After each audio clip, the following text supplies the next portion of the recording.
எனக்கு மேடையிலே பாட தெரியாது, வசனம் பேச தெரியாது, அடுக்கு மொழிகளில் அள்ளிவிட தெரியாது. ஆதலால் என் உலகத் தமிழர்களுக்கு என்னை தெரியாது. காரணத்தை கொண்டும் என் இரத்த உறவுகளை நீங்கள் விமர்சனம் செய்யக்கூடாது என்று 15 ஆண்டு காலமாக, கிட்டத்தட்ட 2011 இந்த 14 ஆண்டு காலமாக ஒவ்வொரு செயற்குழுவிலும் பொதுக்குழுவிலும் கட்டளையிட்டவன் மட்டுமல்ல, கண்டித்திருக்கிறேன் என் தம்பி முருகானந்தன், ஜெரோன்குமார் போன்றவர்களை. என்னையும் மருத்துவர் ராமதாஸ் பட்டியலில் சேர்த்து விடாதீர்கள் என்று துணிந்து கொடுக்க வந்த கோடிகளை தூக்கி எறிந்தவன் வேல்முருகன் என்பது திராவிட முன்னேற்ற கழகத்தின் தலைமைக்கு தெரியும். இந்த நாட்டில் இருக்கிற ஊடகங்கள், பத்திரிகைகள் போராளிகளை காட்டுவதற்கு முன்பாக போலிகளை காட்டினார்கள். போராளிகள் அங்கீகாரம் பெறுவதற்கு முன்பாக திரை சினிமா கூத்தாடிகளுக்கு அங்கீகாரம் தந்தார்கள். நான் சினிமா நடிகன் இல்லை. ஆயிரக்கணக்கில் லட்சக்கணக்கில் திரண்ட மாநாட்டுக்கு வருகை வந்த போது விபத்தில் இறந்த 6 பேர் உயிர் பலியாகி கிடந்த போது அந்த வீட்டிற்கு சென்று கூட ஆறுதல் சொல்லாமல், கூட்டத்தில் எழுந்து ஒரு நிமிடம் ஆறுதல் சொல்லாமல் கடந்து போகின்ற சினிமா நடிகன் அல்ல வேல்முருகன். பள்ளி பருவத்தில் இருந்து எமது தமிழீழ விடுதலை புலிகளோடு உண்டு உறவாடி அவர்கள் களத்தில் ஆயுதம் ஏந்துவதற்கு பயிற்சி எடுத்த காலத்திலிருந்து அவர்களின் கரங்களை பற்றி வளர்ந்தவன் வேல்முருகன். மக்களால் தேர்ந்தெடுக்கப்பட்ட சட்டமன்ற உறுப்பினராக இருந்தாலும் என் பதவியை விட, என் உயிரை விட மேலான இந்த மகத்தான தலைவனுக்காக இந்த மண்ணில் எதையாவது செய்ய வேண்டும் என்ற வேட்கையில் வாழ்பவன். இன்று அளவிலும் சினிமா கூத்தாடிகளை, கதை நாய்களையும் சதை நாய்களையும் கட்டிப்பிடித்து முத்தமிட்டு கட்டிலறை காட்சிகளில் நடித்தவர்களை எல்லாம் இந்த நாட்டுக்கு தலைமையேற்க வா தலைவா என்று அழைக்கிற இந்த கேடுகட்ட புத்தியிலிருந்து என் தமிழ் சமூகத்தை மீட்க வேண்டிய பொறுப்பும் கடமையும் இங்கு வந்திருக்கக்கூடிய ஆளுமைகளுக்கு இருக்கிறது. இந்த நாள் என் தமிழீழ விடுதலைக்கு வித்தாகி அந்த மண்ணில் விழுந்த என் முதல் மாவீரனில் தொடங்கி 2009 முள்ளிவாய்க்கால் என் தமிழீழ தேசிய தலைவன் மேதகு பிரபாகரன் அவர்களின் அறிவுரையை பெற்று விடுதலை புலிகளின் ஆயுதம் தாங்கிய விடுதலை போராட்டம் எமது ஆயுதம் மௌனிக்கப்படுகிறது என்று அறிவிக்கின்ற நிமிட வரையிலும் களத்தில் வீரச்சாவினை தழுவி கொண்ட எமது மா வீரர்களுக்கு வீர வணக்கம் செலுத்துகிற மகத்தான நிகழ்வு இந்த நிகழ்வு. இந்த நிகழ்வில் அருமை நண்பர் வெற்றியும் புகழேந்தி அவர்களும், அண்ணன் தனசேகரன் அவர்களும், பிரபு அவர்களும் ஒன்று கூடி வருகின்ற ஆளுமையிடம் இது ஒரு புனிதமான மேடை. இந்த மேடையில் அரசியலை பேசாமல் இந்த மண்ணின் விடுதலைக்காக தன்னுயிரை ஆகியாக்கிக் கொண்டு விதையாக விழுந்த எம் மாவீரர் திலகங்கள் செய்திட்ட வீரம் செறிந்த விடுதலை போராட்டத்தை பதிவு செய்வோம் என்று முடிவெடுத்தோம். ஆனால் நாம் தமிழர்கள் உணர்ச்சி வயப்படக்கூடியவர்கள். மேடையின் முன்பு ஏறி ஒளி வாங்கி முன் நின்றாலே நம் உள்ளத்தில் இருக்கிற ஆதங்கங்களை பாரிசாலன் போல கொட்டி தீர்க்க வேண்டும் என்கிற ஆவல் எனக்கும் இருக்கிறது. ஆனால் இங்கு வெற்றி ஒரு தொகுப்புரையாக தருகின்ற போது வெறும் வாய்ச்சொல் வீரனாக இல்லாமல், கதை வசனங்களை ஏற இறக்கத்தோடு பேச தெரியாமல், மிகச்சிறிய ஒரு நடிப்பாளனாக நடிகனாக இல்லாமல், லட்சக்கணக்கில் உலகம் முழுவதும் ரசிகர்களை தன்னகத்து வைத்துக் கொண்ட ஒருவனாக இல்லாமல், எம் தமிழீழ தேசிய தலைவன் தோன்றிய வன்னிக்காடு உலக வரலாற்றில் தனக்கென்ற ஒரு இடத்தை பிடித்தது. என் தமிழ்நாட்டில் மாவீரன் வீரப்பனார் என்கிற மாவீரனுடைய சந்தனக்காடு உலக வரலாற்றில் தனக்கென்று ஒரு இடத்தை பிடித்தது. வேல்முருகன் வாழ்கின்ற முந்திரி காடும் இந்த வரலாறுகளை படைக்கின்ற எமது போராளிகளுக்கு ஏதாவது ஒரு விதத்தில் ஒரு வரலாற்று பக்கங்களில் தனதாக்கிக் கொள்ள வேண்டும் என்ற ஆவலோடு பள்ளி பருவத்தில் இருந்து எமது தமிழீழ விடுதலை புலிகளோடு உண்டு உறவாடி அவர்கள் களத்தில் ஆயுதம் ஏந்துவதற்கு பயிற்சி எடுத்த காலத்திலிருந்து அவர்களின் கரங்களை பற்றி வளர்ந்தவன் வேல்முருகன்.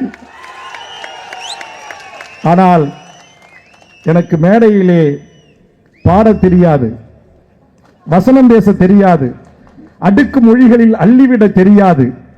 ஆதலால் என் உலகத் தமிழர்களுக்கு என்னை தெரியாது. ஏன் என் உள்ளூர் தமிழர்களுக்கு கூட என்னை தெரியாது. ஆம், நான் ஒரு சாதாரண விவசாய குடியில் பிறந்து 1970 பிறந்து 80களில் என் தொடக்க கல்வியை முடித்து உயர்கல்விக்கு செல்லுகின்ற தருணத்தில் 1983 ஜூலையில் நடந்த இனக்கலவரத்தில் குட்டிமணி ஜெகன் தங்கதுரை படுகொலைக்காக நீதி கேட்டு ஒரு அறக்கால் டிராயரோடு வீதிகளில் வந்து மாணவர்களை திரட்டி நீதி கேட்ட ஒருவனாக தொடங்கிய என்னுடைய அரசியல் வாழ்வு இன்றைக்கு 40 ஆண்டுகளை தாண்டி நிற்கின்றது. 3 முறை தமிழ்நாடு ஓட்டு அரசியலிலும் வெற்றி பெற்றிருக்கிறேன்.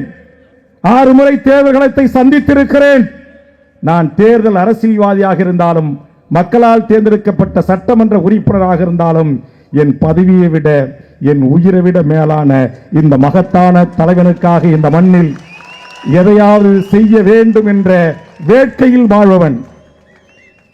இனப்படுகொலை நடந்தேறிய போது நாட்டுடைய முதலமைச்சர் அவர்களை சட்டமன்றத்தில் நேருக்கு நேராக விரல் வீட்டு பார்வதி அம்மாளுடைய இறப்பை குறித்து அவர் இறப்பதற்கு காரணமாக இருந்து தமிழ்நாடு அரசும் ஒன்றிய அரசும் விமானத்தில் திருப்பி அனுப்பியதை குறித்து ஒற்றை ஒருவனாக சட்டமன்றத்தையே ரகலை செய்து நிறுத்தியவர் வேல்முருகன். ஆனால் அதை எடுத்து சொல்வதற்கு என் அன்பு சகோதரி இனியவள் பெயரை சொல்லவில்லை. காரணம், இனியவள் போல் இனிக்கும் குரலால் என் தமிழ் உள்ளங்களை கவர்வதற்கான வாய்ப்புகள் எனக்கு இல்லை. அல்லது மருத்துவர் இளவஞ்சி போல் மிகச்சிறப்பாக திராவிட பாரம்பரியத்தில் இருந்து வந்த ஒரு மகள் என்பதை நிரூபிக்கின்ற ஆற்றல் வாய்ந்த பேச்சு மொழி எனக்கு இல்லை. அல்லது இங்கே மேடையிலே வீற்றிருக்கிற எண்ணற்ற தமிழர் ஒருங்கிணைப்பு குழுவிலே இடம்பெற்றிருக்கிற தம்பிமார்கள் போல் அந்த ஆற்றல் எனக்கு இல்லை. ஆதலால் 45 ஆண்டு காலம் என்னுடைய பொது வாழ்வில் இயக்கத்தோடு தமிழ்நாடு விடுதலைப்படை வீரர்களோடு நான் முகம் கொடுத்து நின்றது. என் அருமை தோழன் KM ஷரீப் அவர்கள் சொன்னது போல் எனக்கென்று சொத்து பத்து குடும்பம் மனைவி எதுவுமே இல்லை. எல்லாவற்றையும் இந்த மண்ணின் விடுதலைக்காக தியாகம் செய்வதற்கு தயாராக இருக்க அதற்கு என் குடும்பத்தை தயார் செய்தேன். என் சகோதரர்கள், என் சகோதரருடைய பிள்ளை செல்வங்கள், என் குடும்பமே, என் கிராமமே, என்னை நம்பி வந்திருக்கிற ஆயிரக்கணக்கான தமிழக வாழ்வுரிமை கட்சி தொண்டர்களும் அதற்கு அணியமாக நின்றார்கள். ஆனால் இந்த நாட்டில் இருக்கிற ஊடகங்கள், பத்திரிகைகள் போராளிகளை காட்டுவதற்கு முன்பாக போலிகளை காட்டினார்கள். போராளிகள் அங்கீகாரம் பெறுவதற்கு முன்பாக திரை சினிமா கூத்தாடிகளுக்கு அங்கீகாரம் தந்தார்கள். அதனுடைய விளைவு எங்கள் உதயகுமாரன், எங்கள் KM ஷரீப், எங்கள் தனியரசு, எங்கள் வீணரசு, இந்த வரிசையில் இருக்கிற ஆயிரம் தமிழ் தேசி, எங்கள் ஐயா நெடுமாறன், எங்கள் ஐயா மணியரசன், எங்கள் தோழன் தடா ரஹீம், என் தோழன் கோவகம் ராமசாமி, என் தோழன் தமிழன், என் தோழன் இளவரசன், என் தோழன் ஆலப்பக்க முருகேசன், என் தோழன் ஜான் பீட்டோ, இன்னும் எண்ணற்ற தமிழ் சமூகத்தின் ஆளுமைகள், தமிழ்நாடு விடுதலை படை, தமிழ் மீட்சி படைகளை நடத்திய தமிழேயன் ஆலப்பக்க முருகேசங்கள் இந்த படை வீரர்களோடு கைகுலுக்கி ஆதிக்க அரச பயங்கரவாதத்தை எதிர்த்து நின்று களமாடியவன். சந்திரகாட்டின் வீரப்பன் வழக்கில் அவர் சகோதரர் அரிச்சுரன் மத்திய சிறையில் அடைக்கப்பட்ட போது தமிழ்நாடு விடுதலைப்படை வீரர்களோடு காவல்துறையின் அத்தனை அடக்குமுறைகளையும் மீறி சென்று அந்த படை வீரர்களுக்கு உதவி புரிந்ததோடு மட்டுமல்லாமல் அவர்களின் காப்பரனாக தமிழ்நாடு விடுதலைப்படையின் வீரர்கள் வீரம் செறிந்த தாக்குதலை, காவல் நிலைய தாக்குதல்களை, காவல் கற்பழிப்புகளை, காவல் மரணங்களை எதிர்த்து போராடிய போது அவர்களில் ஒருவராக நின்று அவர்களை அரணாக காத்தவன். ஆனால் விடுதலை புலிகள் என்கிற மாபெரும் இயக்கம் ஆயுத பயிற்சிக்கு இந்த மண்ணில் வந்தபோது நான் பள்ளி பருவனாக 10 வயது 11 வயது சிறுவனாக இருந்த காலத்தில் அவர்களுக்கான பணிவிடைகளை செய்து தொடங்கி அவர்களோடு மிதிவண்டிகளில் பயணித்து அவருடைய தியாக வாழ்வை உள்வாங்கி ஒரு தனி மனித ஒழுக்கம் உள்ளவனாக ஒரு beedi, cigarette, coffee, tea, cool drinks என்று சொல்லக்கூடிய ஆங்கிலத்தில் சொல்கிறேன் என்று கோபித்துக் கொள்ளக்கூடாது. குறிப்பாக இங்கு சொன்னார் அல்லவா, பிறன்மனை நோக்கான், நான் தொட்டு தாலி கட்டிய என் மனைவியை தவிர எவரிடத்திலும் ஏறெடுத்து கூட பார்க்காத தனி மனித ஒழுக்கம் உள்ளவனாக எந்த கார்பெட் பெரும் நிறுவனங்களிடம், அரசு பெரும் நிறுவனங்களிடம் இந்த சமூகத்தை சுரண்டி கொள்ளையடிக்கிற எந்த ஒரு முதலாளியிடமும் கையூட்டு பெறாமல், ஏன் இன்னும் சொல்ல போனால் இன்னும் 45 ஆண்டுகள் அரசியல் பொது வாழ்வில் சட்டத்திற்கு புறம்பா சம்பாதிக்கிற எந்த பணக்கார கொள்ளையினிடமும் படியேற நானும் சென்றதில்லை, என் தோழர்களையும் இதுவரையில் விட்டதில்லை. அந்த வரலாற்றோடு இந்த அரசியல் களத்தில் நான் நின்று கொண்டிருக்கிறேன்.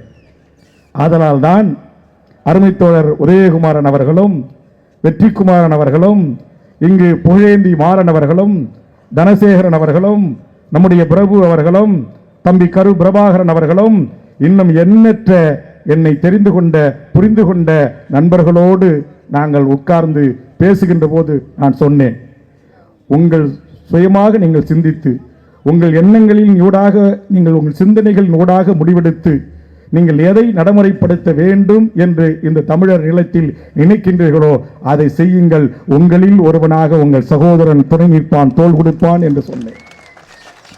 எந்த ஒரு இயக்கத்தையும் பிரிக்க வேண்டும், பிளவு செய்ய வேண்டும் என்பது இல்லை. இங்கே வந்திருக்கக்கூடிய என் கட்சியினுடைய தோழர்களுக்கு தெரியும், நீங்கள் பிரிந்து வந்திருக்கிற இயக்கத்தை ஒவ்வொரு செயற்குழுவிலும் பொதுக்குழுவிலும் மாநாடுகளிலும் நான் சொல்வேன்.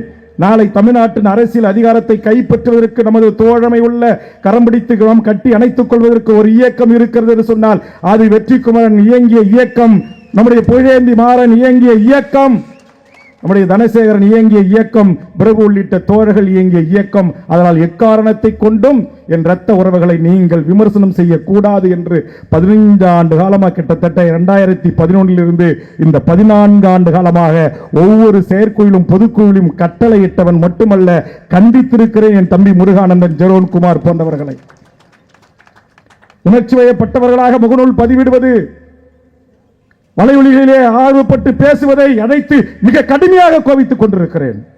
நாம் ஒவ்வொருக்கொருவர் எத்தனை ஆண்டு காலம் நாம் குறை சொல்லிக் கொள்வோம்.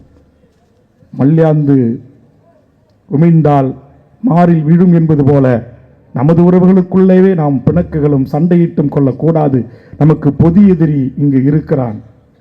அவனை வீழ்த்துவதற்கு என்ன, பாரிசாலனை போல் நான் பகிரங்கமாக பேச முடியாது, இனியவள் போல் பகிரங்கமாக என்னால் பேச இயலாது. காரணம், 45 ஆண்டு காலம் பொது வாழ்வில் அம்மையார் ஜெயலலிதாவை சட்டமன்றத்தில் நேருக்கு நேராக எதிர்கொண்டவன், கலைஞர் அவர்களை சட்டமன்றத்தில் நேருக்கு நேராக எதிர்கொண்டவன், இன்றைய கலைஞர் மகன் மு.க. ஸ்டாலினையும் சட்டமன்றத்தில் நேருக்கு நேராக என் தமிழர் வாழ்வுரிமை சிக்கல்களில் எதிர்கொள்பவன். அதனால் நாங்கள் நிதானமாக சில பணிகளை இந்த தமிழ் சமூகத்துக்கு செய்து கொண்டிருக்கிறோம்.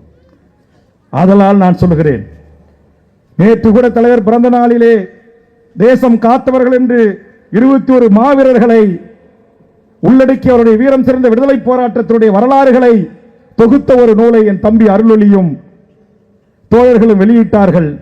நானும் இலங்கை தீவில் அமைச்சராக இருந்த ஒரு தளபதியினுடைய வாழ்க்கை இணையரான ஆனந்தி சசிதரன் அவர்களும் நான் வெளியிட அவர்கள் பெற்றுக்கொண்டார்கள். அந்த நூலை நாம் படிக்கின்ற போது அந்த வீரம் சிறந்த விடுதலை போராட்டத்தினுடைய தியாகிகளுடைய அளப்பரிய தியாகங்கள் தெரியும். இங்கே பாருங்க, மழை வந்துச்சு, சேரா இருக்கு, இங்க உட்கார முடியலன்னா அப்படின்ட்டு ரோட்ல சேர் போட்டு உட்காரான் என் உறவுகள். இப்ப நான் பேசி முடிப்பதற்கு முன்பு பல பேர் நாங்க ஊருக்கு போகணும்ன்றான். நான் எண்ணி பார்க்கிறேன், இந்த வீரம் சிறந்த விடுதலை போராட்டத்தில் பதிவு செய்யப்பட்டிருக்கிற 12 நாட்கள் 15 நாட்கள் உணவு இல்லாமல், உடையில்லாமல், மாற்றுக்கு வழி இல்லாமல், ஒதுங்க இடம் இல்லாமல், ஆங்காங்கி குட்டைகளில் கசிவு குட்டைகளில் இருந்த தண்ணீரை குடித்து தனது சிறுநீரகத்தை தான் பிடித்து குடித்து உண்டு அந்த மண்ணின் வேவு புலிகளாக, விடுதலை புலிகளாக, கரும்புலிகளாக, கடற்புலிகளாக எனது வீர சகோதரர்கள் வீரகாவியம் படைத்திருக்கிறார்களே, அவர்களுக்கோடு நாம் ஒப்பிடுவதற்கு நமக்கு என்ன அருகதை இருக்கிறது? யாரோ ஒரு திரைக்கலைஞன் அழைக்கிறான் என்பதற்காக லட்சக்கணக்கிலே வண்டி வாகனங்களை எடுத்துக்கொண்டு அணியும் அணியுமாய் நாம் வருகிறோம். ஆனால் இங்கே பாருங்கள், இந்த படத்தில் இருப்பவர்களுடைய தியாகம் ஒருவர் இருவருடைய தியாகம் இல்ல, 50,000 போராளிகளின் தியாகம். ஆம்னஸ்டி இன்டர்நேஷனல் என்கிற அமைப்பு சொல்லுகிறது, 2009 இறுதிப் போரில் 1,40,000க்கு மேற்பட்ட அப்பாவி பொதுமக்களும் சிங்கள அரசே இன்றைக்கு வெளியிட்டிருக்கிறான். 17,700க்கும் மேற்பட்ட விடுதலை புலிகளையும் நாங்கள் கொன்றோம் என்று சொல்லியிருக்கிறான். இலங்கையில் நடந்த இனப்படுகொலை பொதுமக்கள் எவ்வாறு, எப்பந்த காலங்களில் எவ்வாறு அவர்கள் சாகடிக்கப்பட்டார்கள், போரில் மாண்டு போனார்கள் என்கிற விவரத்தை அறிவிக்கின்ற போது ஐபிகேபி சென்று அங்கே போர் நடத்திய போது இந்திய ராணுவம் 25,000 எமது தமிழ் உறவுகளை கொன்று குவித்திருக்கிறான். அந்த கொன்று குவித்த இந்திய ராணுவத்தை எமது வீரம் செறிந்த விடுதலை போராளிகள் களத்தில் தற்காப்பு போராட்டத்தை நடத்திய போது 1300 ராணுவ வீரர்களை கொன்று 1000 போராளிகள் அங்கு வீரகாவியம் அடைந்திருக்கிறார்கள். 1983 இன்று வரையில் எமது தோழமைகள் குறிப்பிட்டது போல், எமது ஆளுமைகள் குறிப்பிட்டது போல் லட்சக்கணக்கான எமது உறவுகள் அந்த ஈழப் போரில் முகம் கொடுத்து மாண்டு போயிருக்கிறார்கள், மடிந்திருக்கிறார்கள். அவருடைய தியாகத்திற்கு முன்பு இங்க மழை, வெயில், பனி, சீக்கிரம் ஊருக்கு போகணும், ரொம்ப நேரம் உட்கார முடியல, சீக்கிரம் முடிக்க சொல்லுங்க. எங்க வெற்றிக்கிட்ட 5-6 தோழர்கள் வந்துட்டாங்க. மழை வருது, வரட்டும், இந்த உடம்பு ஒன்றும் ஊசி போகாதில்ல. மழை தண்ணி பட்டா இந்த உடம்புக்கு என்ன ஆகிடும்? பத்திரிகை நண்பர்கள் விலை உயர்ந்த கேமரா வச்சிருக்கிறாங்க, அவங்க பாதுகாக்கலாம், இல்லை அவங்க கூட எழுந்து போகலாம். நமக்கு என்ன?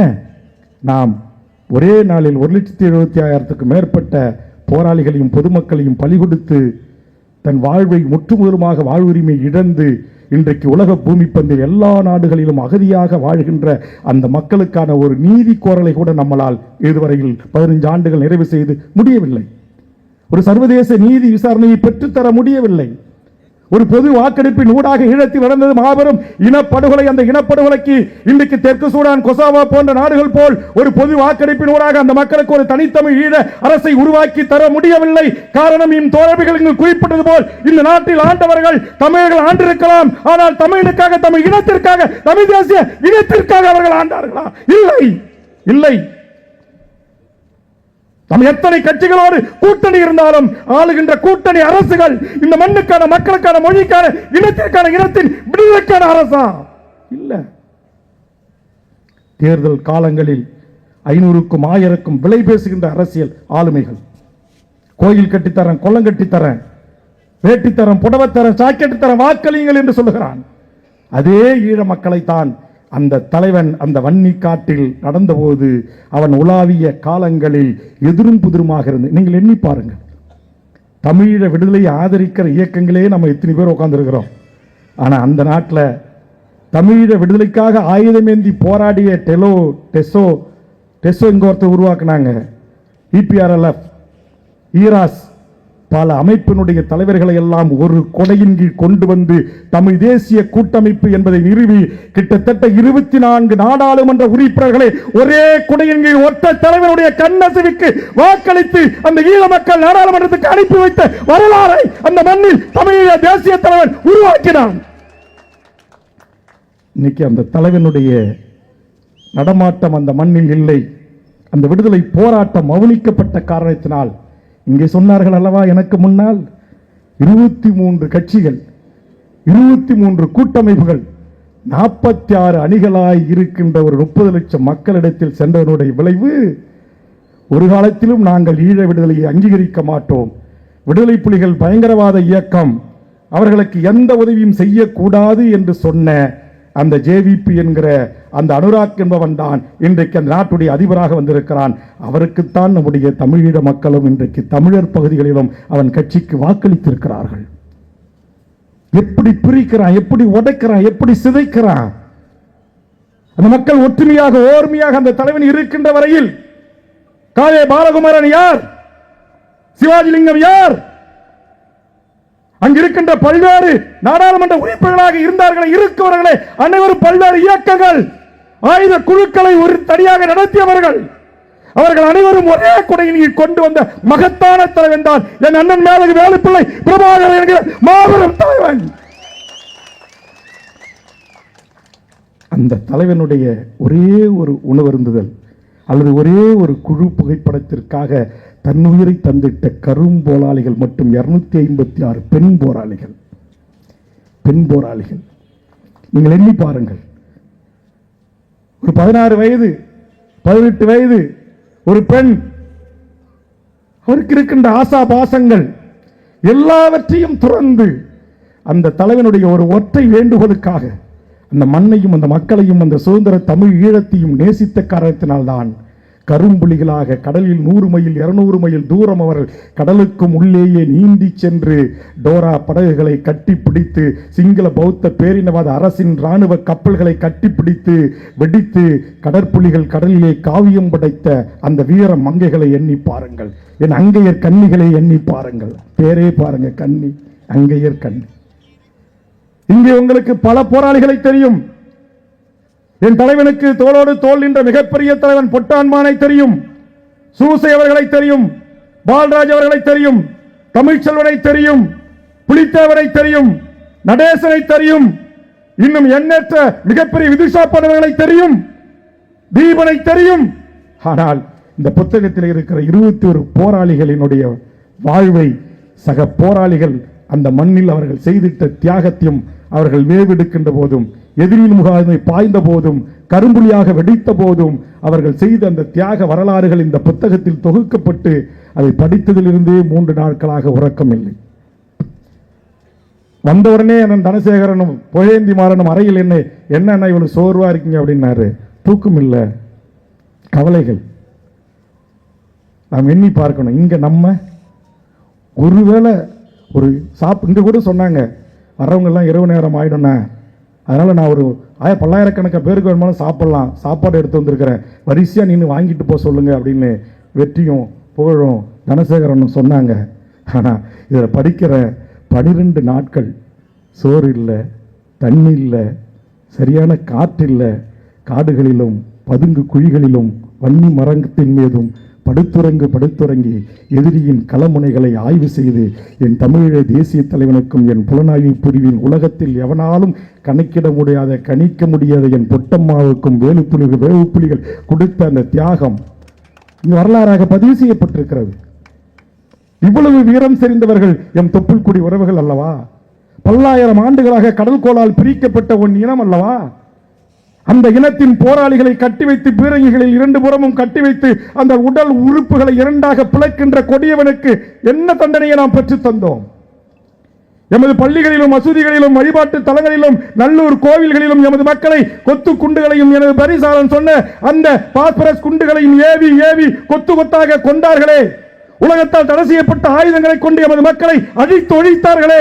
அந்த சிங்கள பேரினவாத அரசை சார்ந்த அந்த போரை நடத்திய பொன்சாகா போன்றவர்களுக்கு, ராஜபக்ச போன்றவர்களுக்கு, பசில் ராஜபக்ச போன்றவர்களுக்கு, கோத்தப்பையா போன்றவர் கொடியவனுக்கு இதுவரையிலும் என் தலைவர்களால் வளர்த்தெடுக்கப்பட்ட வார்த்தெடுக்கப்பட்ட என் போராளிகள் மௌனம் காக்கிறார்கள் என்று சொன்னால்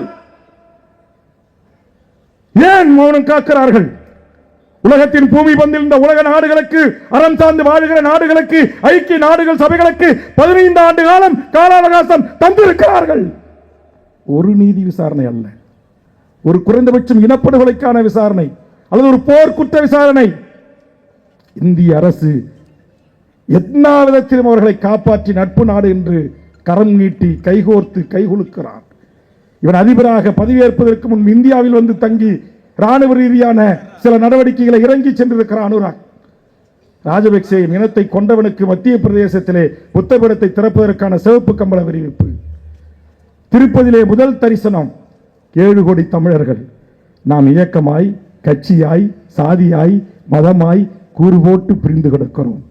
என் அருமை சகோதரன் வெற்றி அவருடைய ஒருங்கிணைப்பில் தமிழர் இயக்கமாக ஒருங்கிணைப்பு இயக்கமாக இருக்கிற எண்ணற்ற என் தமிழ் சமூகத்தின் ஆளுமைகள் வருகின்றிருக்கிறீர்கள். உங்களிடத்தில் ஒரே ஒரு வேண்டுகோள் வைக்கிறேன். அரசியல் அதிகாரம் என்பது எவ்வளவு மிக வலிமையானது அது உங்களுக்கு தெரியும் என்று நான் கருதுகிறேன். அந்த அரசியல் அதிகாரத்தை கைப்பற்றி அதன் ஊடாக அந்த மண்ணில் நடந்தேறிய மாபெரும் இனப்படுகொலைக்கு காரணமாக இருந்த அத்தனை கயவர்களையும் நீதியின் முறைத்து தண்டிப்பதற்கு ஒரு மிகப்பெரிய தமிழர் படை தேவைப்படுகிறது. இந்த மண்ணில் இது ஆயுதப்படையா, அரசியல் படையா, ஜனநாயக படையா என்பதை காலம் தீர்மானிக்க வேண்டும். என் அண்ணன் தமிழரசும் இருந்தால், எங்கள் புலவர் கலிபெருமான் வாரிசுகள் இருந்தால், என் மாவீரன் வீரப்பனார் இருந்தால், இன்றைக்கு குறைந்தபட்சம் இந்த நாட்டில் வந்து எல்லா விதமான சுகபோகங்களை அனுபவித்து செல்கின்ற இனப்படுகொலையானை கொண்டு வந்து என் சந்தனக்காட்டில் கட்டி வைக்கக்கூடிய ஆற்றல் வாய்ந்த தலைவன் உயிரோடு இல்லை. புலிகளோடு பயிற்சி எடுத்து உண்மையான ஒரு தமிழ் தேசிய போராளியாக இந்த மண்ணில் உளவாவிய புதுக்கோட்டை முத்துக்குமார் இந்த மண்ணில் இல்லை. எங்கள் தோழர் தமிழரசனை அடியேற்று இந்த மண்ணில் தமிழ்நாடு விடுதலைப் படையை ஆயுதமேந்தி போராடிய அந்த படை இன்றைக்கு இல்லை. ஏன்? கருத்தில் ரீதியாக மாற்று சிறு கருத்துக்கள் இருந்தாலும் மாவோயிஸ்டுகள் என்கிற குழுக்கள் இந்த மண்ணில் எவ்வளவு அநியாயம் அக்கிரமம் நடந்தாலும் அதை தட்டி கேட்கிற ஒரு படையாக இன்றைக்கு அந்த படைகள் விளங்கின.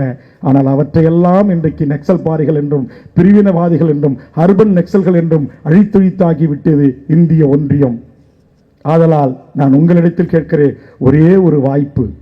அந்த வாய்ப்பு என்னால் இந்த நாட்டில், இந்த ஜனநாயக நாட்டில் தேர்தல் அரசியலில் இந்திய தேர்தல் ஆணையத்தில் பதிவு செய்யப்பட்ட அரசியல் கட்சிகளுக்கு வழங்கப்பட்டிருக்கிற ஒரே ஒரு துருப்புச் சீட்டு தான் தேர்தல் அரசியல் ஊடாக 40 நாடாளுமன்ற உறுப்பினர்களையும் புதுவையையும் சேர்த்து நாளை வெற்றி பெறுகின்ற அந்த அரசியல் கட்சிகள் நாம் சொல்லுகின்ற அஜெண்டாவை, நாம் சொல்லுகின்ற கோரிக்கைகளை, நாம் சொல்லுகின்ற செயல் திட்டங்களை நிறைவேற்றவில்லை என்று சொன்னால் ராஜபக்சேகளின் இனத்தை அழித்து ஒழித்து மிக உச்சத்தில் உட்கார்ந்து கொட்டமடித்த ஒருவனை அதே மக்கள் விரட்டி விரட்டி அடித்து உயிர் பிழைத்தால் போதும் என்று ஓடி ஒளிந்தார்கள் அல்லவா? அந்த நிலையை உருவாக்கக்கூடிய தமிழ் மக்களை உருவாக்க வேண்டிய அரசியலை நாம் செய்யணும். எப்படி முடிஞ்சது?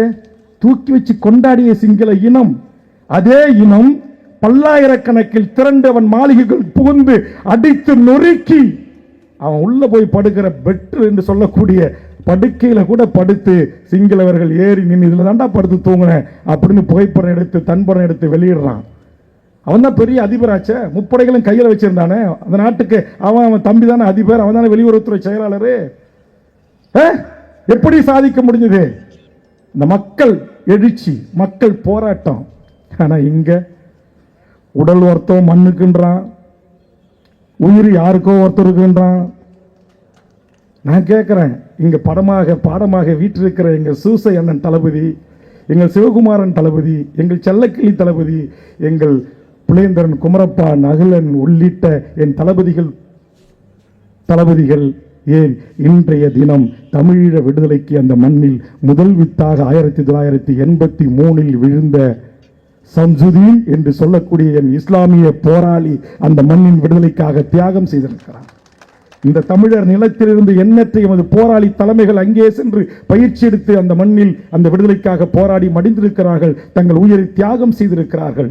அவர்களை தளபதியாக வாயார அழைப்பதற்கு பதிலாக தரங்கெட்டவர்களையும், இதற்கு மேல் இந்த புனித மேடையில் நான் பேசக்கூடாது, இன்று அளவிலும் சினிமா கூத்தாடிகளை, கதை நாய்களையும் சதை நாய்களையும் கட்டிப்பிடித்து முத்தமிட்டு கட்டிலறை காட்சிகளில் நடித்தவர்களை எல்லாம் இந்த நாட்டுக்கு தலைமையேற்க வா தலைவா என்று அழைக்கிற இந்த கேடுகெட்ட புத்தியிலிருந்து என் தமிழ் சமூகத்தை மீட்க வேண்டிய பொறுப்பும் கடமையும் இங்கு வந்திருக்கக்கூடிய ஆளுமைகளுக்கு இருக்கிறது. நீங்கள் அதற்கான அரசியலை செய்யுங்கள். இன்றைக்கு யாரோ சொல்லுகிறார்கள் என் மீது தூர்வாக. நான் கேட்கிறேன், கடந்த காலத்தில் இதே திமுக அரசு ஆதரித்த போது, கூட்டணியில் நடந்த தேர்தலில் இருந்தபோது எல்லா கட்சிகளுக்கும் தேர்தல் நிதியை அவர் அக்கவுண்ட்ல எல்லாருக்கும் வழங்கிய போது என்னையும் மருத்துவர் ராமதாஸ் பட்டியலில் சேர்த்து விடாதீர்கள் என்று துணிந்து கொடுக்க வந்த கோடிகளை தூக்கி எறிந்தவன் வேல்முருகன் என்பது திராவிட முன்னேற்ற கழகத்தின் தலைமைக்கு தெரியும். என் தொகுதியிலான தேர்தல் செலவுகளை தவிர்த்து இதுவரையில் எந்த ஒரு தலைவனிடம், எந்த ஒரு கட்சியிடம் என் பொது வாழ்க்கையில் கை நீட்டியதாக எவனும் சொல்ல முடியாது. என் தனிமதி ஒழுக்கத்தில் எந்தவித ஒரு குறையும் எவனும் கண்டுவிட முடியாது. அதனால்தான் ஒரு மாபெரும் சமுதாய இயக்கமாக இருந்து ஒரு 40 ஆண்டு காலம் தன் பொது வாழ்வில் எவராலும் அசைத்து பார்க்க முடியாத தலைமையாக இருந்த எங்கள் மருத்துவர் ஐயாவை அசைத்து பார்க்கிற ஆற்றலை வேல்முருகன் பெற்றிருக்கிறான் என்று சொன்னால் நான் இந்த மண்ணுக்கானவன், மக்களுக்கான, இனத்துக்கானவன். நான் தமிழீழ விடுதலை போராட்டத்தையும் தமிழ்நாடு விடுதலைப்படை போராட்டத்தையும் சமகாலத்தில் பார்த்து வளர்ந்த ஒரு பள்ளி சிறுவனாக என்னை நானே வார்த்தெடுத்து கொண்டவன். அதனால் கேட்கிறேன், இங்கு ஆகச் சிறந்த தமிழ் தேசிய தலைமைகளாக வந்திருக்கக்கூடிய இந்த சூழல் வராமல் தவிர்த்திருக்கின்ற அடுத்த கூட்டங்களில் பங்கெடுக்கிறோம் என்று உறுதி தந்திருக்கிற தமிழ் சமூகத்தின் ஆளுமைகளே, நீங்கள் ஒன்று கூடும் முடிவு செய்யுங்கள். ஒரு தலைவனை ஒன்றாக நீங்கள் ஏற்றுக்கொள்வதற்கு முன்பு அவனுடைய வரலாற்றை, அவன் வாழ்க்கையை, அவன் கடந்து வந்த பாதையை முற்றுமுழுமாக ஆய்வுக்குட்படுத்துங்கள். அதைத்தான் என் தலைவன் செய்வார். ஒருவனுக்கு ஒரு தளபதி என்ற பட்டத்தை தருகிறார் என்று சொன்னால், ஒருவனுக்கு ஒரு இலக்கை தருகிறார் என்று சொன்னால் அவன் எத்தனை ஆண்டு காலம் கடந்து வந்திருக்கிறான். அப்படித்தான் இங்கே பல போராளிகள் இருக்கிறார்கள். அவர்களையெல்லாம் பற்றி நான் பேச வேண்டும் என்று படித்து குறிப்பிடுத்து வந்தேன். ஆனால் நான் வேண்டினேன், என் மாவீரர்களிடத்திலே வேண்டினேன். எங்கள் சகோதரர்கள் ஒன்று கூடி என் தமிழ் சமூகத்தை ஒருங்கிணைக்கிற ஒரு முயற்சியில் ஈடுபட்டு இருக்கிறார்கள். இயற்கை அன்னையே, எங்கள் தலைவன் சொன்னான், இல்லை இயற்கை எனது நண்பன், வரலாறு எனது வழிகாட்டி, வாழ்க்கை எனது தத்துவ ஆசிரியர் என்று சொன்னானே, அந்த தலைவனையும் ஆயிரம் ஆயிரம் எமது போராளிகளையும் நான் வணங்கினேன். இந்த நிகழ்வு நிறைவு பெற்று உணவுப் பொட்டலங்களை வரிசையில் நின்று வழங்கி அமைதியாக அமர்ந்து சாப்பிட்டு விட்டு அதையும் அவர்கள் எங்கும் இந்த நகராட்சி மாநகராட்சிக்கு குப்பைகளை வீசாமல் அவர்கள் வரிசையாக நின்று உணவருந்தி விட்டு அதை ஒரு இடத்திலே போட்டுவிட்டு பத்திரமாக பாதுகாப்பதாக அவர்கள் இல்லங்கள் சென்று சேருகின்ற வகையில் என் இயற்கை அன்னை தயவு செய்து அருள் கூர்ந்து அமைதி காக்க வேண்டும் என்று நான் வேண்டினேன். என் மாவீரர் திலகங்களிடம் வேண்டினேன். அப்படிப்பட்ட திலகங்களின் வாழ்க்கை வரலாறுகளை பேச வேண்டும். கடற்கரும்புலிகளின் துணைத் தளபதி நிரோஜனுடைய வாழ்க்கை படித்து பாருங்கள். கடற்கரும்புலிகளுடைய ஷிவானி ஒரு கரும்புலி பெண் போராளியுடைய வாழ்க்கை. இதில் 21 போராளிகளில் நான் சில குறிப்பிட்டவர்களை பற்றி பேசினேன். அதில் முகப்பில் இருக்கிற ராவ் என்கிற ராயு தலைவர் உலகத்தின் எத்தனை நாடுகளில் ஆயுதங்களை தரித்து வாங்கி கொண்டு வந்தாலும் அத்தனையும் அக்குவேற ஆணிவராக கைட்டு அடுத்த நிமிடம் எதிரினுடைய இலக்கை நோக்கி பாய்வதற்கு தன் படைகளை தயார் செய்கின்ற ஆற்றல் மறவன். இப்படி எண்ணற்ற போராளிகளையும் எண்ணற்ற தளபதிகளையும் கொண்ட ஒரு மாபெரும் இயக்கம் திட்டமிட்டு உலக நாடுகளோடு அழித்தொழிக்கப்பட்டிருக்கிறது. அது அழித்தொழிக்கப்பட்டதாக இன்றைக்கு கேட்பாளற்ற இனமாக இன்றைக்கு காணிகள் பறிக்கப்பட்டு, வீடுகள் பறிக்கப்பட்டு, கல்வி வைக்கப்பட்டு, எல்லா உரிமைகளும் இழந்து சொந்த மண்ணில் அகதி வாழ்க்கை வாழ்கிறார்கள். எத்தனை போராளிகள் கையில்லாமல் கால் இல்லாமல் ஒருவேளை உணவு பொட்டலத்துக்கு அலைகின்றார்கள். என் தளபதி போராளி பெண்மார்கள் இன்றைக்கு வரிசையில் நின்று பணம் கிழங்குகளையும் ஈழ நாட்டில் விளைகின்ற பழங்களையும் பறித்து சாலையோரம் வருகின்ற வாகனத்தில் செல்கின்ற விதத்திலே 100 ரூபாய் 200 ரூபாய்க்கு விற்றுக் கொண்டிருக்கிற காட்சிகளை பார்க்கின்ற போது எங்கள் மனம் வெதும்புகிறது. ஏதும் செய்ய முடியாமல் இருக்கிறோம். ஆனால் அப்படி இருந்த வேல்முருகன் தான் ஒரு எம்எல்ஏ போய் என்ன செய்ய போறீங்கன்னு கேட்டாங்க. ஒரு எம்எல்ஏ தமிழ்நாட்டின் சட்டமன்ற வரலாற்றில் தனக்கென்று ஒரு தனி முத்திரையை பதித்து இருக்கிறேன். இங்க இருக்கிற என் தமிழ் தேசிய ஆளுமைகள் நாளைக்கு 1-10 உள்ளே போவோம். அன்னைக்கு வச்சுக்கும் நாம் சட்டமன்றத்தில் கச்சேரி, அன்னைக்கு வச்சுக்கும் நாடாளுமன்றத்தில் கச்சேரி. இன்னைக்கு என் வேல்முருகனோட இங்க இருக்கிற இந்த தமிழர் ஒருங்கிணைப்பு குழுவில் அல்லது ஏனைய தமிழ் தேசிய ஆளுமைகளாக இருக்கின்ற ஷெரீப் ஏனரசு போன்ற அண்ணன் உதயகுமார் போன்ற தனியரசு போன்ற தமிழ் அன்சாரி போன்ற இன்னும் என் தமிழத்தின் ஆளுமைகள் எல்லாம் என்னோடு ஒரு 10 பேர் 15 பேர் இருந்திருந்தா இன்னைக்கு பறந்தூர் விமான நிலையம் கொண்டு வருகிற சட்டம் பறந்திருக்கும். ஒற்ற ஆளாய் வேல்முருகன் தான் தடுத்தான். பத்திரிகை நண்பர்களுக்கு தெரியும். 12 மணி நேரம் வேலை அல்லது 18 மணி நேரம் வேலை எப்படி வேண்டுமானாலும் தொழிலாளர்கள் சட்டங்களை மாற்றி அமைத்துக் கொள்ளலாம் என்று ஆண்டு கொண்டிருக்கிற அரசு நிறைவேற்றிய போது என் இருக்கையில் இருந்து எகிரி குதித்து முதலமைச்சருக்கு சென்று அந்த சட்டத்தை மறுநாள் அனைத்து கட்சி தலைவர்களோடு சென்று தடுத்து நிறுத்தியவன் வேல்முருகன். ஒரு எம்எல்ஏ முதலமைச்சர் நேர்ந்து கேட்டேன். ஆண்டு அனைத்திந்திய அண்ணா திராவிட முன்னேற்ற கழகத்தின் சட்டமன்றம் ஒரே நாளில் 30-45 சட்டங்களை இயற்றிய போது பேரவைத் தலைவர் எதிர்ப்போர் இல்லை எங்க, ஆதரிப்போர் அதிகம் என்று கருதுகிறேன், ஆதரிப்போர் அதிகம், சட்டம் நிறைவேறி என்று இந்த ஆட்சியும் அப்படி பாஸ் செய்த போது அதற்கு ஒரு முட்டுக்கட்டியாக இருப்பவன் தான் இந்த தமிழ் தேசிய தலைவன் பிரபாகரனை தலைவராக ஏற்றுக்கொண்ட வேல்முருகன். நான் திமுகவில் இருக்கிறேன், அண்ணா திமுகவில் இருக்கிறேன், அது கவலை இல்லை. வேல்முருகன் 1980களில் தமிழீழ தேசிய தலைவனை தலைவனாக ஏற்றுக்கொண்டேன். இன்றைக்கு 13 முறை வந்த போதும் ஏற்றுக்கொண்டிருக்கிறேனா? தோழர் தமிழரசனை தமிழ் தேசியத்தின் தலைவனாக ஏற்றுக்கொண்டேன், இன்றளவும் ஏற்றுக்கொண்டு இருக்கிறேனா? எமது ஈழ உறவுகளுக்கு ஒற்றை தீர்வு தனித்தமிழ் ஈழம்தான் சரியா இருக்கிறேனா? இன்னும் காயம்பட்டு போரில் பாதிக்கப்பட்ட உறவுகளுக்கு என் குடும்பமே சிறை சென்றாலும் பரவாயில்லை என்று எங்கள் பாரம்பரிய குடும்ப சொத்துக்களாக இருக்கிற நூற்றுக்கணக்கான முந்திரி காடுகளில் 1000 போராளிகளை தன் தாய்க்கோழி அடைகாப்பது போல் அடைகாத்து என் சொந்த செலவில் படைகளை வாங்கி உலகம் முழுவதும் அனுப்பி வைத்துக் கொண்டிருக்கிறேனா? அதற்கு பிறகு இன்றைக்கும் நேற்று தலைவரோடு நெருங்கிய ஒரு தளபதி சிவத்தம்பி சிறையில் 14 ஆண்டு காலம் கழித்து வெளியே வந்தார். உயிருக்கு ஆபத்தான முறையில். அவர் ஈழத்தில் பிறந்தவர், அனுமதிக்க முடியாது என்று நம்முடைய அரசு மருத்துவமனை சொன்னபோது இந்த நாட்டுடைய முதலமைச்சர் அலுவலகத்தோடும் அமைச்சரோடும் தொடர்பு கொண்டு அவர்களை அனுமதித்து அவர் உயிரை காப்பாற்றீர்களா இல்லையா என்று சொடக்கு போட்டு வேல்முருகன் பேசுகிறானா இல்லையா? அவர் குடும்பம் இலங்கையிலிருந்து வர வைக்கப்பட்ட போது இங்கு எங்கும் தங்குவதற்கு வாய்ப்பில்லை என்ற போது அங்கே அந்த சூப்பர் ஸ்பெஷாலிட்டி மருத்துவமனை என்கிற தனிச்சிறப்பு மருத்துவமனைக்கு அருகாமையில் இருக்கிற அந்த கேம்பஸ் சட்டமன்ற விடுதி என் வீடு, என் விடுதிக்கான அறை.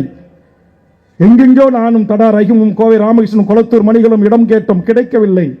கடைசியில் அரசாங்க அதிகாரிகள் சொன்னார்கள், நீ மக்களால் தேர்ந்தெடுக்கப்பட்ட சட்டமன்ற உறுப்பினர், ஒரு தடை செய்யப்பட்ட இயக்கத்தின் முக்கிய தளபதிகளில் ஒருவராக மேதகு பிரபாகரனுடைய உற்ற நண்பனாக இருந்த ஒருவர் சிறையில் பல ஆண்டுகளும் கழித்து வெளியே வந்திருக்கிறார். அவரை நீங்கள் அனுமதிக்க செய்வதும் அவருடைய குடும்பத்தாரை தங்க வைப்பதும் சட்டமன்ற வளாகத்திற்குள் கூடாது என்று சொன்னார்கள். என் பதவியை வைத்துக் கொள்ளுங்கள், என் பதவியை வைத்துக் கொள்ளுங்கள். நான் இன்று எம்எல்ஏ, இன்று அந்த வீடு எனக்கு சொந்தம். என் வீட்டிலே அந்த போராளி தாயை தங்க வைப்பேன், அந்த போராளிக்கு உதவி செய்வேன் என்று இன்றைக்கும் செய்துவிட்டு இந்த மேடையிலே மாவீரர் நாள் நிகழ்ந்து கொண்டிருக்கிறேன். ஆதலால் சொல்லுகிறேன், நான் ஏற்றுக்கொண்ட லட்சியத்தில், ஏற்றுக்கொண்ட கொள்கையில் ஒரு பிசிறு இல்லாமல் நடைபோட்டுக் கொண்டிருக்கிறேன். பதவி இருந்தாலும் பதவி இல்லை என்றாலும். அதனால் தான் உலகம் முழுவதும் வாழ்கின்ற ஆயிரம் உண்மையான விடுதலை புலிகள் இன்றைக்கும் அண்ணன் வேல்முருகன் என்கிற வார்த்தையோடு வாஞ்சியோடு என்னை அன்புகரம் நீட்டி அரவணைக்கிறார்கள். அதை தெரிந்து கொண்ட என் அருமை தோழன், அருமை நண்பன் வெற்றிக்குமரன் அவர்களும், ஏனைய புகழேந்தி மாறனும் தனசேகரனும், ஏனைய என் தமிழ் சமூகத்தின் ஆளுமைகளும், இத்தனை ஆண்டு காலம் உங்கள் பொது வாழ்வில் நீங்கள் பட்ட துன்பங்கள், துயரங்கள் எல்லாவற்றையும் நாம் கணக்கில் எடுப்போம். எது எதிர்கால என் தமிழ் சமூகத்துக்கு சரியான அரசியலோ, இந்த தமிழர் மண்ணுக்கும் தமிழர் நிலத்திற்கும் எது சரியான அரசியலோ, ஈழத்தில் நடந்த இனப்படுகொலைக்கு தீர்வை நோக்குவதற்கு எது சரியான அரசியலோ, அந்த அரசியலை கைப்பற்றுவதற்கு, அந்த அரசியல் அதிகாரத்தை கைப்பற்றுவதற்கு நான் செய்திருக்கிற சிறு சமரசத்தில் உடன்பாடு இருந்தால் ஒன்றினவோம், இல்லை தனித்து நீங்கள் களங்காணுங்கள். உங்களோடு தோளோடு தோள் நின்று துணை புரிவதற்கு நானும் தமிழக வாழ்வுரிமை கட்சியும் என்றும் நிற்போம். 150க்கும் மேற்பட்ட தமிழர் அமைப்புகளை ஒரே குடையின் கீழ் தமிழர் வாழ்வுரிமை கூட்டமைப்பு என்று இங்கு இருக்கிற அத்தனை தலைவர்களையும் அணிதிரட்டி இந்த தமிழ் சமூகத்துக்கான வாழ்வுரிமை சிக்கல்களிலே களமாடுகிற வேல்முருகன், தமிழர் ஒருங்கிணைப்பு இயக்கத்தோடு இருக்கிற புதிய தம்பிமார்களை, களமாடுகின்ற தம்பிமார்களை, ஆற்றல் வாய்ந்த பேச்சாளர்களை, அடைகாக்கின்ற தமிழீழ தேசிய விடுதலையை அடைகாக்கின்ற ஆற்றல் வாய்ந்த அந்த தோழர்களை அன்புகரம் நீட்டி அரவணைப்பதற்கும் தயாராக இருக்கிறேன். இல்லை கரங்கோர்த்து உங்களோடு பயணிப்பதற்கும் தயாராக இருக்கிறேன் என்பதை இந்த மாவீரர் நாளில் உங்களுக்கான செய்தியாக சொல்லி, ஆயிரம் மாவீரர்களின் கனவையும் அவருடைய லட்சிய உறுதியும் அவருடைய கனவை நினைவாக்குவதற்கான பணிகளை, அரசியல் பணிகளை நாம் முன்னெடுப்போம் என்பதை தெரிவித்து, இன்றைக்கு ஈழ மண்ணில் பார்க்கிறேன், பல்லாயிரக்கணக்கான மக்கள் தன்னெழுச்சியாக அந்த மாவீரர்கள் துயிலும் இல்லங்களில் அவர்கள் கல்லறை தீபங்களில் தீபமேற்றி வழிபடுகிறார்கள். அப்படி நாளை இது இன்னும் பன்மடங்காக தமிழ்நாடு முழுவதும் விரியடைய வேண்டும். அப்படி வருகின்ற போது உங்கள் கைகூப்பி கும்பிட்டு கேட்கிறேன், ஒருவர் கூட நீங்கள் எந்தவித குடி வேறு விதமான பழக்கத்திற்கு ஆளாகி இந்த மேடைக்கு வரக்கூடாது. அதே மாதிரி உங்கள் குடும்பத்தோடு வர வேண்டும், உங்கள் நாளைய தலைமுறை பிள்ளைகளோடு வர வேண்டும். எனக்கு வெற்றி வந்த உடனே மகிழ்ச்சியாக இருந்துச்சு. வந்தார், அவருடைய முதல் மகனை அறிமுகப்படுத்தினார், 2வது பையனை அறிமுகப்படுத்தினார், தான் வாழ்க்கை இணையரை அறிமுகப்படுத்தினார். ஆனால் நான் பொது வாழ்க்கை வந்ததால் என் வாழ்க்கை இணையரை பிரிந்திருக்கிறேன். ஆனால் என் அண்ணன் மகன்களை அழைத்து வந்திருக்கிறேன். எனக்கு மகன்கள் அல்ல, என் உறவுகளே என் கட்சியும் என் தாய் தமிழ்நாட்டு உறவுகளுமே உறவுகளாக நான் மதித்து நடக்கிறேன். ஆதலால் வருகின்ற ஒவ்வொருவரும் உங்கள் பிள்ளை செல்வங்களை, உங்கள் வாழ்க்கை துணைவியாரை, உங்கள் குடும்பத்தின் நாளைய இளைய தலைமுறையை எடுத்து வந்து இங்கு ஆகச்சிறந்த என் தமிழ் தேசிய செயல்பாட்டாளர்கள் பேசுகின்ற பேச்சை கேட்க வைத்து, அவர்களை உள்வாங்க வைத்து, அவர்களை அரசியல் படுத்தி, எந்த அரசியல் நியாயமான அரசியல், வெறும் உணர்ச்சி அரசியலா, வெறும் பேச்சரசியலா என்பதை எல்லாம் சீர்தூக்கி பார்த்து ஒரு விழிப்புணர்வு பெற்ற ஒரு சமூகத்தை முதலில் நாம் உருவாக்குவோம். அதைத்தான் அருமை தம்பி பாரிசாலன் செய்து கொண்டிருக்கிறார், என் தங்கை இனியவள் என் சகோதரி செய்து கொண்டிருக்கிறார். அதுபோன்று கட்சி சாராத என் தமிழ் தேசிய செயல்பாட்டாளர்கள் செய்கின்ற செயல்களை உள்வாங்கி அதற்கு பிறகு பகுத்து ஆய்ந்து அறிந்து ஒரு நல்ல தமிழ் தேசிய தலைமைகளை தேர்ந்தெடுக்கக்கூடிய அறிவு பெற்ற ஒரு சமூகமாக மாற்ற வேண்டிய கடமையும் பொறுப்பும் இங்கு வந்திருக்கிற பல்லாயிரக்கணக்கான உறவுகளுக்கு இருக்கிறது. இங்கு அனைவருக்கும் உணவு வழங்கப்பட்டிருக்கிறது. அதனால தயவு செய்து இந்த மேடைக்கு வந்த நீங்க, இந்த திமுக, அண்ணா திமுக, காங்கிரஸ், பிஜேபி அல்லது இன்னும் பிற கட்சிகள் இந்த சோத்து பொட்டலத்துக்கு, பிரியாணிக்கு, இலவசத்துக்கு முட்டி மோதி போய் நிற்பான். அந்த மாதிரி இல்லாம வரிசையாக நின்று அதை ஒழுங்கு செய்து வாங்கி சாப்பிட்டு விட்டு இந்த மாநகராட்சி குப்பை இல்லாத மாநகராட்சியாக இருப்பதற்கு உதவி செய்து, இந்த அனுமதி கேட்ட உடனே நம்முடைய காவல்துறை உயரதிகாரிகள், நல்ல உள்ளம் படைத்த காவல்துறை உளவு பிரிவு அதிகாரிகள் இங்கே இருந்த, எனக்கு என்ன மகிழ்ச்சி, இந்த அனுமதி சொல்றாங்க எப்படி இந்த இடத்துல கொடுத்தாங்கன்னு, நட்பின் காரணமாக வாங்கினேன். எங்க கடலூர் டிஸ்ட்ரிக்ட்ல டிஎஸ்பியா இருந்தவங்க தான் இந்த மாநகரத்தினுடைய கமிஷனர் காமினி ஐபிஎஸ் ஐஜி. சிதம்பரத்துடைய ஏஎஸ்பியாக இருந்த செந்தில் வேலன் தான் இன்றைக்கு உளவுத்துறையின் தலைவர். ஒரு 4 நூற்றாண்டு காலம் இந்த நாட்டுடைய சட்ட ஒழுங்கு ஏடிஜிபி, 3 ஆண்டு காலம் எனக்கான நண்பர் டேவிட்சன் ஆசீர்வாதம், கடலூர் எஸ்பி 3 ஆண்டு காலம். இப்படி தமிழ்நாட்டுடைய காவல்துறையில் உயர்ந்த பொறுப்பில் இருக்கிற அதிகாரியிடத்திலே சொன்னேன், இது தமிழ் தேசிய தலைவன் பிரபாகரனை தலைவராக ஏற்றுக்கொண்ட கூட்டம். இங்கு சிறிதும் வன்முறைக்கு இடம் இருக்காது, பொதுமக்களிடத்திலே எந்த வம்புக்கும் இருக்காது, எந்த கடையிலையும் எந்த தின்பண்டத்தையோ உணவையோ சாப்பாட்டையோ வாங்கிட்டு காசு தர்ற கூட்டம் இல்லை, உன்னால முடிஞ்சா பாருன்னு சொல்ற கூட்டம் இல்லை. இது அவர்களும் எமது உறவுகள், அவர்களும் என் மக்கள், அந்த வணிகங்களும் அந்த கடைகளும் அவர்களும் எம்மவர்கள் என்று நினைக்கின்ற பக்குவம் பெற்ற அரசியலாளர்கள் கூடுகிற கூட்டம் என்ற புரிதலை உருவாக்கித்தான் இதற்கான அனுமதியை நான் பெற்றேனே தவிர நான் சார்ந்திருக்கிற திமுக தலைவரை அணுகி நான் பெறவில்லை, திமுக என்கிற அரசியல் கட்சியை அணுகி நான் பெறவில்லை. ஆதலால் பாவம் பல பேர் நீங்கள் புழுதிவாரி தூற்றுகின்றீர்கள், தூற்றட்டும், நான் பதிலுக்கு தூற்ற விரும்பவில்லை என்று கேட்டு வருகை தந்த அனைத்து உறவுகளும் பத்திரமாக பாதுகாப்பாக உங்கள் இல்லம் சென்று சேர்வதை நீங்கள் உறுதி செய்ய வேண்டும். காரணம் உங்களுக்கு தெரியும், எனக்கு தூக்கம் வராது. நான் தளபதி அல்ல, நான் சினிமா நடிகன் இல்ல. ஆயிரக்கணக்கில் லட்சக்கணக்கில் திரண்ட மாநாட்டுக்கு வருகை வந்த போது விபத்தில் இறந்த 6 பேர் உயிர் பலியாகி கிடந்த போது அந்த வீட்டிற்கு சென்று கூட ஆறுதல் சொல்லாமல், கூட்டத்தில் எழுந்து ஒரு நிமிடம் ஆறுதல் சொல்லாமல் கடந்து போகின்ற சினிமா நடிகன் அல்ல வேல்முருகன். உங்களில் ஒருவன், உங்களுக்காக ஒருவனாக இந்த மண்ணில் வாழ வேண்டும் என்றும் உங்களுக்காக வாழ்ந்து மடிய வேண்டும் என்று விரும்புகின்றவன். அப்படி 307 ஏற்றுக்கொண்ட எமது போராளிகளையும் எமது தமிழக தேசிய தலைவரையும் உள்வாங்கிய ஒருவன். பச்சை பாலகன் பாலச்சந்திரன் மரணம் உங்கள் கண்ணில் தெரியட்டும். என் தங்கை செய்தி வாசிப்பாளர் அவருடைய படுகொலை கற்பழிப்பு உங்கள் கண்ணில் வரட்டும். என் போராளிகளை கட்டி வைத்து அம்மனமாக்கி ஆயிரக்கணக்கிலே சுட்டும் அடித்தே கொலை செய்த அநியாயக்காரர்கள் செய்த இனப்படுகொலை நம் கண்முன் விரியட்டும். ஆதலால் எத்தனை ஆச்சரியங்கள் இருந்தாலும் அனைவற்றையும் கடந்து ஓர்மையாய் ஒற்றுமையாய் தமிழ் தேசத்தில் ஒன்று கூடுவோம். நாளைய தமிழ்நாட்டின் உரிமைகளுக்காகவும் தமிழீழ விடுதலைக்காகவும் ஒன்று சேருவோம், போராடுவோம், வென்று காட்டுவோம் என்று கூறி உலக தமிழரின் தாகம் தமிழீழ தாயகம். நன்றி, வணக்கம்.